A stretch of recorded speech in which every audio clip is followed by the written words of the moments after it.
Hello dear friends, welcome to the official YouTube channel of the Home academy.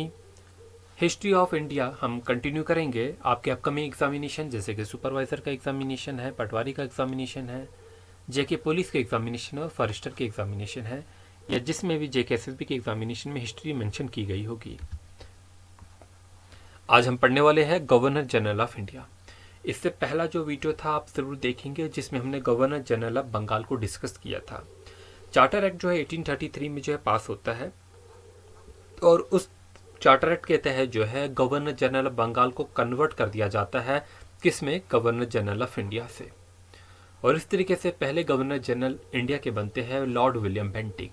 अब हम जो है Lord William Bentinck के बारे में पढ़ेंगे और वो सब चीज़ें देखेंगे जो आपके एग्जामिनेशन पॉइंट ऑफ व्यू से इंपॉर्टेंट रहती है कि लॉर्ड विलियम बेंटिक के टाइम में जो है कौन से एक्ट जो है वो पास किए गए, इनके टाइम में वो ऐसा कौन सा काम था जो आपके एग्जामिनेशन पॉइंट ऑफ व्यू से इंपॉर्टेंट रहेगा।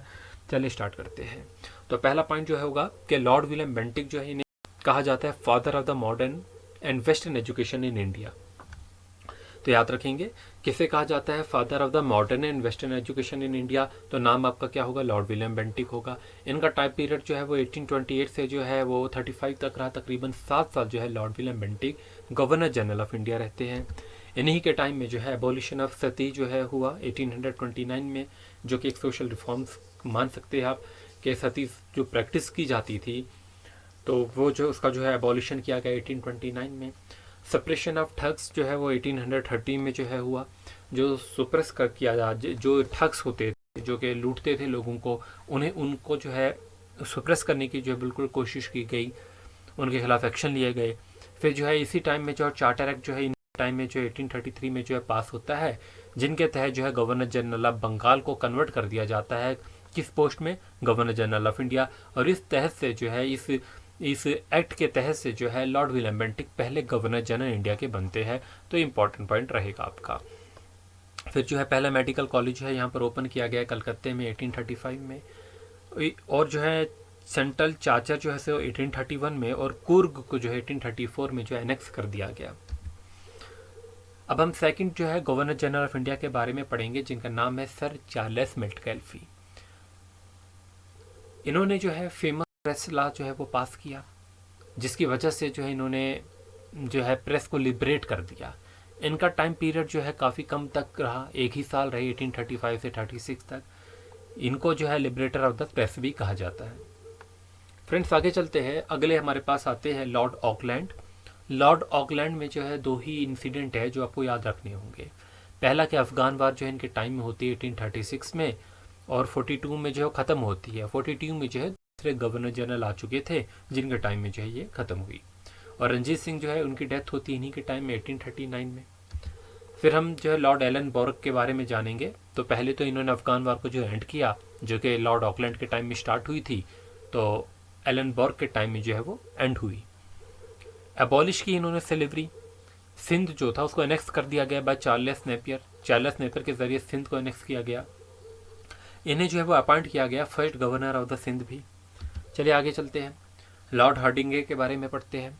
लॉर्ड हर्डिंगे जो है इनके टाइम में जो है क्या हुआ, एक तो एंग्लो सिख वार हुई। देखिए फर्स्ट वार भी इन्हीं के टाइम में होती है एंग्लो सिख वार, और सेकंड भी जो है इन्हीं के टाइम में होती है। पहली बार जो है अंग्रेज जब हारने लगे तो उन्होंने अपनी जो है वो ट्रीटी कर ली, जिसे ट्रीटी ऑफ लाहौर कर कहते हैं। दूसरी बार में जो है दोबारा हमला करते हैं, 1848 से 49 तक चलती है, और इस लड़ाई में जो है वो पंजाब को अनेक्स कर लेते हैं। फिर जो है हमारे पास जो है अगला क्वेश्चन मैं आपको यहाँ पर बताने वाला हूँ कि एंग्लो नेपाल जो है वार हुई वो किन के टाइम में हुई। देखिए अब आंसर जो है आप पुरानी वीडियो से भी देंगे, क्योंकि ये चीज़ें हम कल पढ़ चुके हैं कि एंग्लो नेपाल वार। अब मैंने यहाँ पर क्यों क्वेश्चन लिया, क्योंकि अभी हमने एंग्लो सिख वार देखी, उनका टाइम तो आपको पता चल गया कि किस टाइम हुई, कौन उसका गवर्नर जनरल था। लेकिन जो कल चीज़ें हम पढ़े थे उसको थोड़ा सा रिवाइज क्वेश्चन से बीच बीच में कर लिया करेंगे। तो एंग्लो नेपाल वार जो है वो किनके टाइम पे होती है, लॉर्ड हेस्टिंग्स के टाइम में होती है। चलिए आगे, थर्ड एंग्लो मराठा वार। एंग्लो मराठा वार वो भी तीसरी, वो भी जो है लॉर्ड हेस्टिंग के टाइम में ही होती है।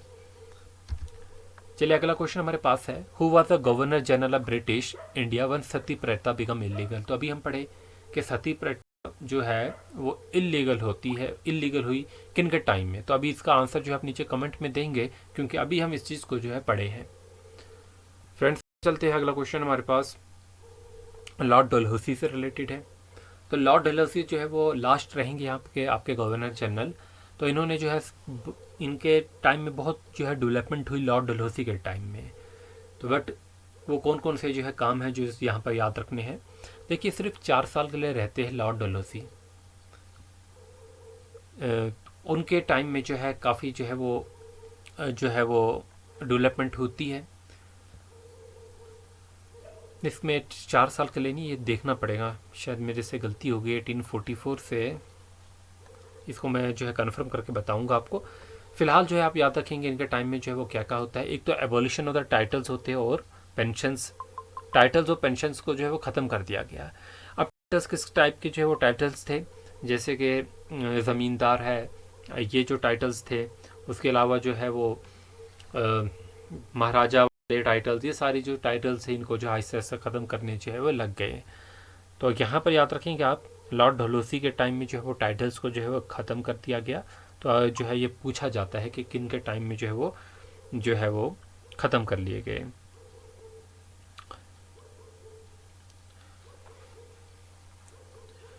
फिर जो है विडोज रीमैरिज एक्ट जो है वो उनके टाइम में आता है।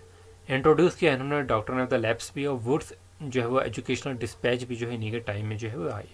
वुड्स एजुकेशनल डिस्पैच भी जो है इन्हीं के टाइम में जो है वो आते हैं 1854। अब इसके अलावा जो है वो जो है इंट्रोड्यूस इन्होंने किया रेलवे को, इंट्रोडक्शन ऑफ द रेलवे हुआ, टेलीग्राफ हुआ, और पोस्टल सिस्टम जो है 1853 में जो है वो एस्टेब्लिश कर दिया गया। वो भी जो है वो इन्हीं के टाइम में जो है वो हुआ। ये मैंने गलत जो लिखा है ना 48, इसको आप ठीक कर देना, ये 1844 से शायद 56 था। फिर भी एक बार जो आप कंफर्म कर लेना, जहाँ तक मुझे याद है कि 56 ही जो है वो है लॉर्ड डलहौसी का टाइम, क्योंकि उसके बाद तो हमारे वायसराय शुरू हो जाते हैं। फिर इंट्रोड्यूस यहाँ पर याद रखेंगे कि रेलवे हुआ, टेलीग्राफ हुआ, और पोस्टल सिस्टम जो यहाँ पर इंट्रोड्यूस हुआ। फिर एस्टेब्लिश किए गए सेपरेट पब्लिक वर्क्स डिपार्टमेंट हर एक प्रोविंस में। इंजीनियरिंग कॉलेज जो है रुड़की में जो है खोला गया इनके टाइम में। इन्होंने प्लान किया कि हम यूनिवर्सिटीज़ खोलेंगे कलकत्ते, बॉम्बे, मद्रास में। अभी प्लानिंग ही है, अभी जो है यूनिवर्सिटीज़ ओपन नहीं की है, वो वायसराय के टाइम में होती है कि यूनिवर्सिटीज़ ऑफ लंदन के मॉडल पे जो है हम यहाँ पर यूनिवर्सिटीज़ खोलेंगे कलकत्ते में, बॉम्बे में और मद्रास में। उसके बाद जो है वो सेकेंड एंग्लो बर्मीज़ वार होती है 1852 में। संथाल अपराइजिंग एक ट्राइबल अपराइजिंग है, वो भी यहाँ पर होती है। और चार्टर एक्ट जो 1853 का, वो भी इसी टाइम जो है वो पास होता है। तो ये जो था काम थे वो लॉर्ड डलहौसी के थे। अभी हम क्वेश्चन करेंगे आगे। उससे पहले मैं बताता हूँ आपको कि आज स्टॉक असिस्टेंट का एग्जामिनेशन हुआ, वाइल्ड लाइफ गार्ड का, स्टॉक असिस्टेंट का एग्जामिनेशन हुआ है आज। और जो है इसका पेपर आपने देख लिया होगा कि कैसा क्वेश्चन पेपर आया है। ठीक है, कुछ जो है सिलेबस से हट के भी चीज़ें दी गई है जो मेंशन नहीं की गई थी सिलेबस में, जैसे कि पॉलिटी वगैरह है। बट वो स्टूडेंट जो बाकी एग्जामिनेशन के लिए भी पढ़ रहे हैं, तो कुछ डिफ़िकल्ट क्वेश्चन नहीं पूछे गए थे। उसमें भी पॉलिटी के एक प्रिम्बल में से क्वेश्चन था, एक हमारी रिट्स में से क्वेश्चन था, तो वो भी इजी क्वेश्चन थे। बट अगर आप किसी और एग्जामिनेशन के लिए भी पढ़ रहे होंगे साथ में, तो आपने जो है वो ठीक किया होगा। बट यहाँ पर देखिए कुछ इकोनॉमिक प्लानिंग्स में था, जो इकोनॉमिक्स था उसमें से एक दो क्वेश्चन थे। देखिए हमने 25 अप्रैल 2022 को जो है मॉडल पेपर जो है वो जो है मॉक टेस्ट जो है अपनी वेबसाइट पे जो है वो अपडेट किया था। आप देखिए इस मॉडल पेपर में से क्वेश्चन नंबर 1 जो है ये भी आया एग्जामिनेशन में कि which is the longest national highway in India. दूसरा क्वेश्चन है highest peak of the Himalaya, ये क्वेश्चन भी जो है वो आया। एक क्वेश्चन था ब्लैक गैलेक्सी का वाज रिसेंटली डिस्कवर्ड, ये भी जो है क्वेश्चन जो है आपकी एग्जामिनेशन में आज देखने को मिला। पर्पल रेवोल्यूशन जो है जम्मू कश्मीर में किससे एसोसिएट है, लेवेंडर से एसोसिएट है।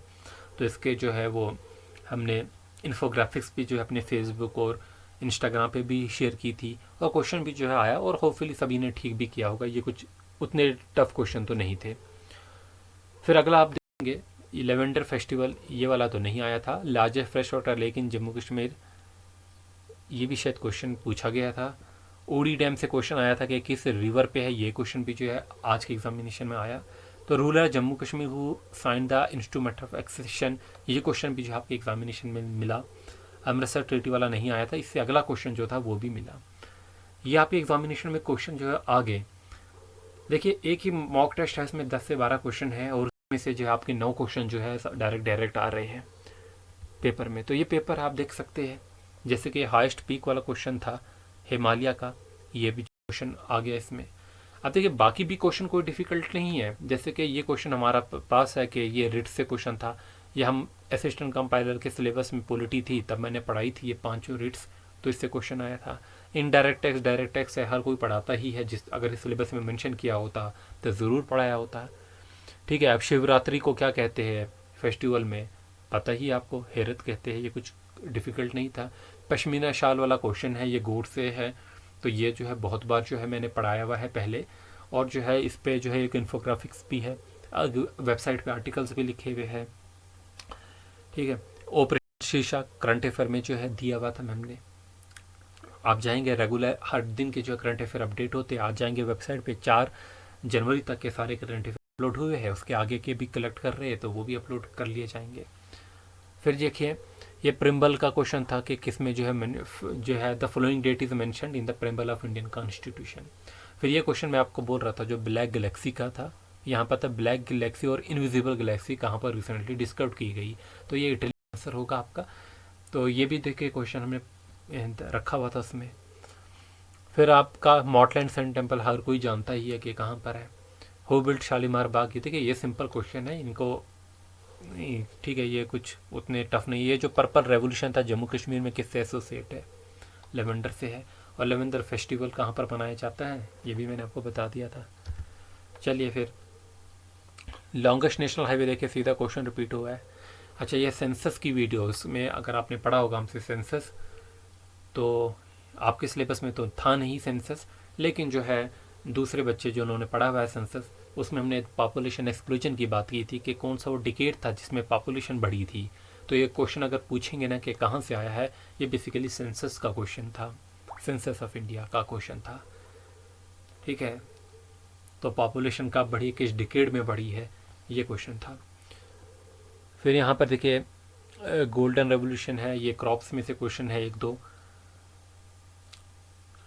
अगला जो है हमारे पास देखिए ये जो पेपर का ये था आपका जीएस, ये इन्होंने उस सिलेबस के मुताबिक दिया था जो वीएलडब्ल्यू का सिलेबस था, और वीएलडब्ल्यू में जो दिया हुआ था वो अनएक्सपेक्टेड था, तो इन्हें जो है उनका सिलेबस जो इन्होंने मिसमैच करके जो है आपको उनका इसमें दे दिया, इनका उसमें दे दिया है। क्योंकि अगर मेंशन करते इकोनॉमिक्स को पॉलिटी को तब भी मान सकते थे कि ये इसमें दिया होगा। अब देखिए उड़ी डैम वाला क्वेश्चन जो मैंने आपको बोला कि किस पे है, ये भी आ गया। अब पामपुर कहाँ पर है हर कोई जानता है। तो जम्मू कश्मीर का जो इसमें मैं बोल रहा हूँ तो कुछ खास क्वेश्चन नहीं थे, इजी क्वेश्चन थे। ठीक है, मैथ वैथ वगैरह के लिए जो है वो सिर्फ आपको कंसेप्ट ही कोई समझा सकता है या तरीके दिखा सकता है, क्वेश्चन की प्रैक्टिस करवा सकता है। उससे ज़्यादा तो आप जितना प्रैक्टिस करेंगे उतना आपका होल्ड रहेगा, उतना आप अच्छा परफॉर्म कर पाएंगे।